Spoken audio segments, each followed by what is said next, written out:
Jo crec que l'esclerosi múltiple cada persona li pot afectar diferent. En el meu cas, els símptomes que jo pateixo i he patit, doncs formigueig als braços, a les mans, al peu, la fatiga de les cames, quan em canso molt, l'equilibri també ja m'ha quedat tocat d'un altre brot, i ara sí que és el brot que m'ha deixat més problemes.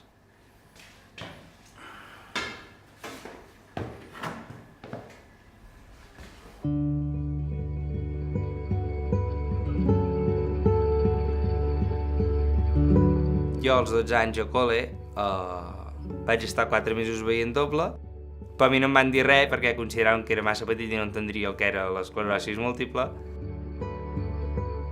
I als 17 anys m'ho van dir.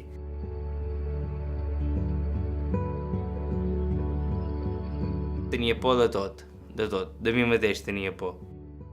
Però al final sempre trobes el far.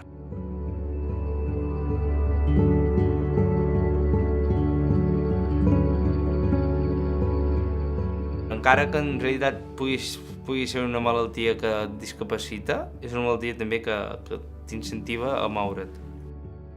Jo abans corria, abans jugava a futbol, abans saltava, ara no puc fer res d'això. Però bueno, per trobar l'escalada.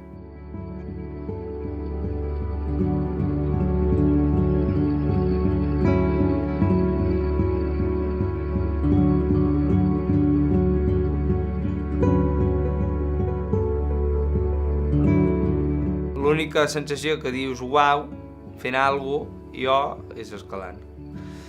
I és el repte de la vida, penso.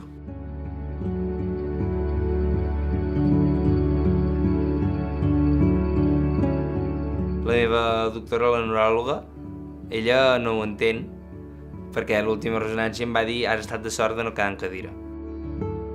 Però el fet del meu dia a dia que se'm va complicant una mica, doncs sí que em crida més la muntanya per dir tens aquesta malaltia, ho sé, però t'espero aquí dalt. I molts cops et vols rendir. Però és més el coco perquè tu dius no puc. I molts cops estàs ben perdut, però tens dos camins. O agafes força i piticollons, com deia el meu pare, o se't menjarà el temps i se't menjarà tot. Per tant, piticollons.